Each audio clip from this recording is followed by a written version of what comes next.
મિત્રો કેમ છો બધા મજામાં ને? તો ચાલો આજે આપણે નવો વિડીયો બનાવશું। આવી ઉનાળાની ગરમીમાં આપણે સરસ મજાનો છાશનો મસાલો બનાવવાનો છે અને કેરીનો મસાલો બનાવવાનો છે। તો ચાલો આપણે શરૂ કરશું। જો આમે ફુદીનો છે, અમારે વીણીને સરસ આ રીતનો સૂકવી લેવાનો છે। જો આમે સૂકવી લીધો છે, તમારે પણ સરસ ટાઢા છાંયે સૂકવી નાખવાનો છે। સરસ પછી આખા ધાણા લેવાના છે, મીઠો લીમડો છે એ સૂકવી લેવાનો છે, અને જીરું છે, અને આ મરી મસાલો છે, આખા મરી લીધા હતા મેં। પછી આ બધું જ મેં સરસ રીતે જો આ રીતનું વરિયાળી છે આ રીતનું સરસ શેકી લેવાનું છે।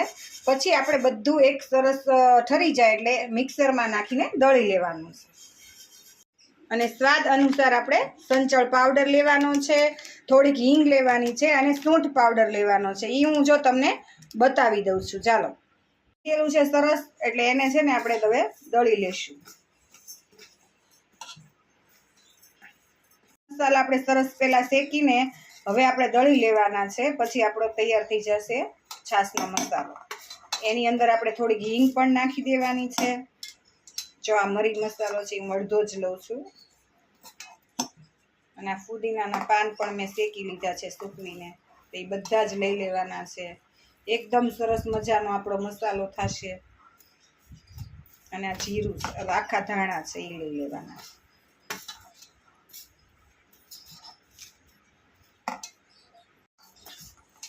હવે આપણે એમાં નાખશું સંચળ પાવડર। સંચળ પાવડર નાખી દેવાનો છે।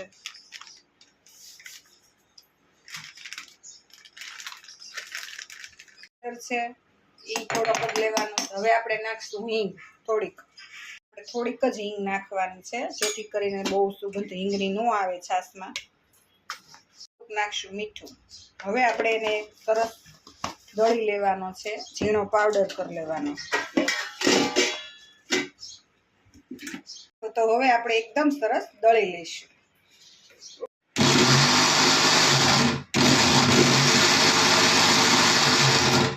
સરસ આપણે ઠંડી છાશ પહેલા લેશું, પછી અંદર એકદમ મસ્ત આપણે બરફના ક્યુબ્સ નાખશું। હવે અંદર નાખશું આપણે મસાલો છાશનો આપણે જે બનાવ્યો છે ને, પછી એને હલાવી લેવાની છે। એકદમ ગરમીના મોસમમાં પેટમાં ઠંડક આપે એવી છાશ તૈયાર થઈ ગઈ છે। તો ચાલો આપણે છાશ પી લઈ ઠંડી ઠંડી। તો મારી રેસીપી તમને સારી લાગી હોય તો લાઈક, શેર અને સબસ્ક્રાઈબ કરો। ચલો બાય બાય। ચલો ઠંડી ઠંડી છાશ પીવા।